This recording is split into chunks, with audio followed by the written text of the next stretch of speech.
Hello everyone. Today I will discuss my thesis presentation.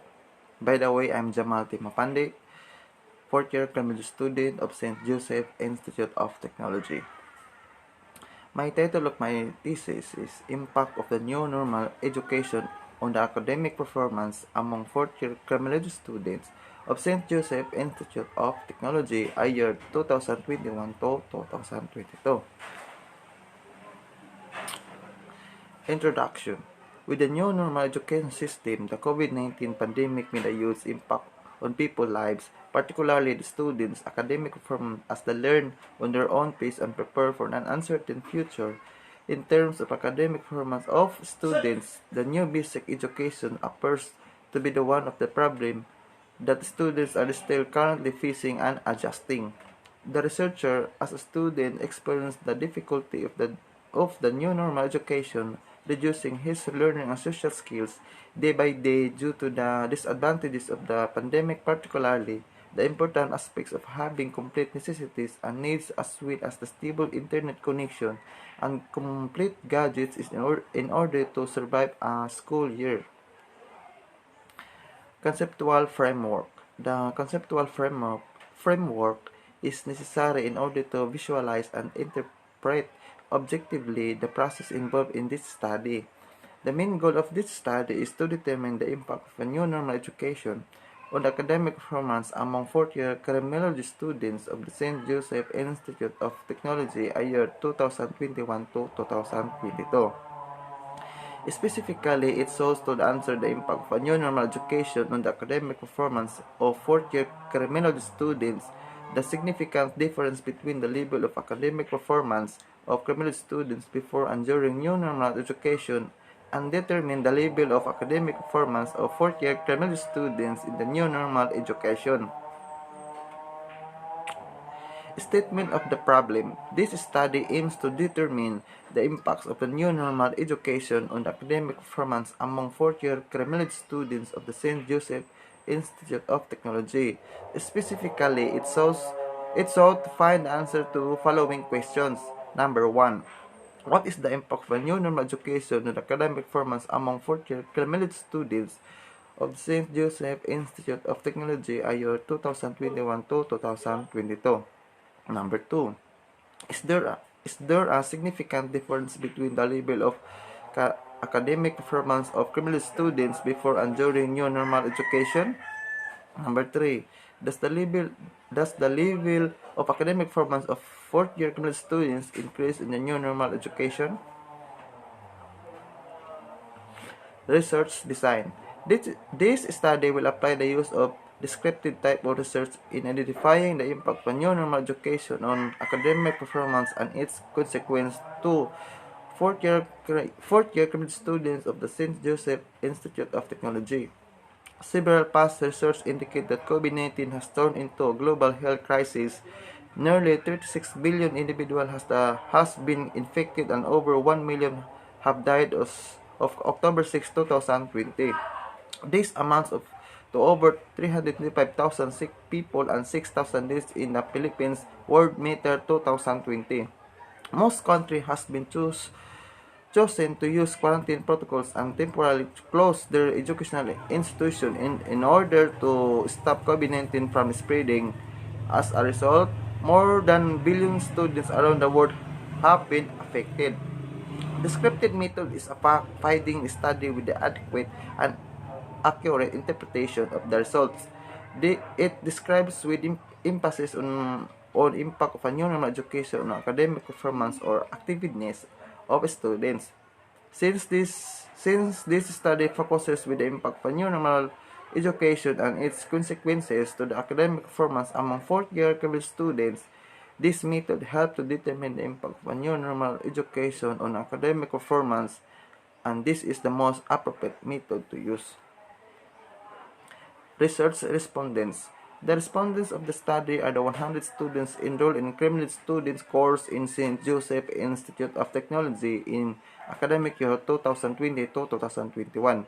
The researcher picks on an estimated number of total population of students in fourth-year level to represent as the random selection respondents of the study out of its total population of 349. Research locale. St. Joseph Institute of Technology is the most embodiment of a dream and a vision. The institute is the result of a remarkable and splendid dream of a young and enterprising man from Candide Bohol, whose primary concern and interest in life was to reach out to the youth through education as the key to progress and quality of life for the poorest of the poor in Butuan City and its surrounding provinces. This research will be conducted at the St. Joseph Institute of Technology with the participants coming fourth-year college students. Home had been always the area on which the students can do activities aside from school works and other recreational activities. Therefore, it is a place where they freely choose on what to do.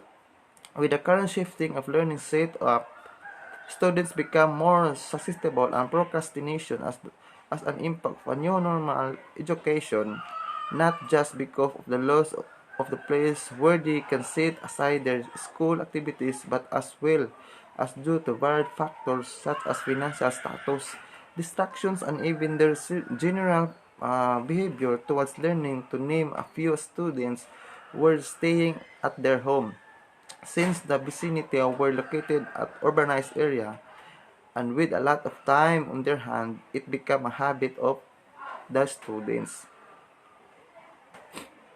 Research instruments. The researcher the researcher will use a single set of self-structured checklist questionnaires which the items were closed-ended. Closed-ended questionnaires are sometimes phrased as statement which requires a response. It usually answered with yes or no. Survey checklist questionnaire is the main instrument to gather data.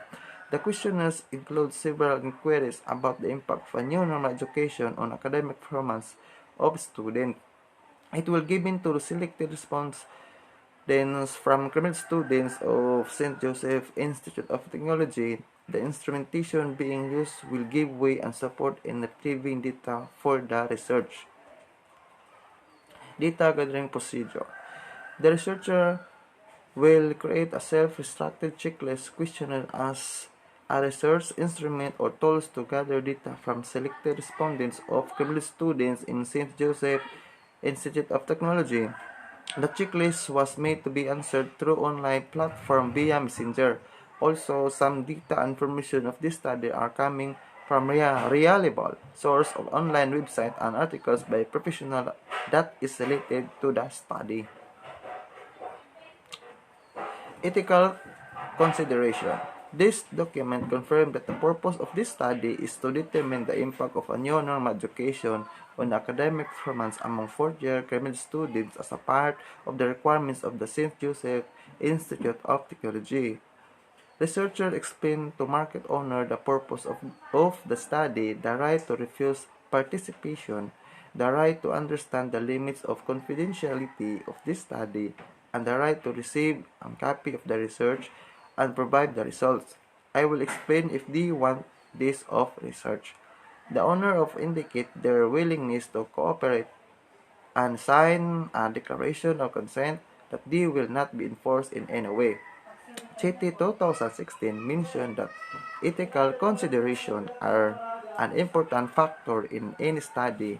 The transfer of unique knowledge and its adaptation are the main goals of research through finding and error prevention.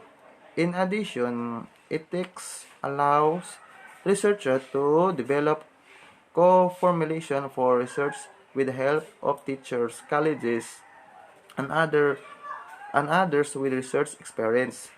This ethical consideration requires accountability, trust, mutual respect, and impartiality among all parties involved in the study. The purpose of this value is to protect the intellectual property rights of all contributors. Accountability to the general public through the protection of respondents used to survey is another ethical aspect. Statistical treatment. To be able to answer the specific problem of this study, the researcher used frequency count, percentage, and ranking. They were to be used to analyze the data obtained. The formula of purpose are discussed below. Frequency count to determine the number of respondents' response or occurrence of subject of the study. Frequency will be used. Percentage percentage to determine the relative size or magnitude for response with respect to overall responses. Percentage will be employed. P equal x by y times 100, where x is the frequency or score and y is the total number of the respondents equal to 100 students. And that's all my thesis presentation. Thank you for watching, guys.